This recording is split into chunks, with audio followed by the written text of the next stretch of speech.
अब देखिए कि शुक्र अल्लाह ताला का कि मोहब्बत उसके इख्तियार में है।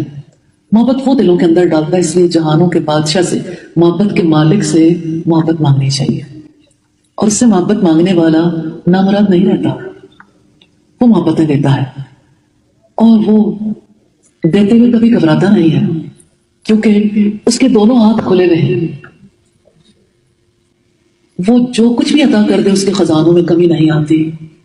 तो ये तो उसकी रहमत है, वो बेशुमार और बेपनाह दे सकता है।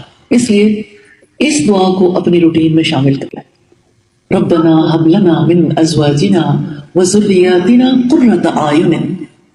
ऐ हमारे रब, हमारे रिश्ते अज़वाज में मोहब्बत पैदा कर दे और हमारे बच्चों को भी हमारी आंखों की ठंडक बना देना। वजालना लिलमुत्तकीना इमामा, और हमें मुत्तकियों का इमाम बना दीजिए, लीडर। यानी हम तकवा में लीड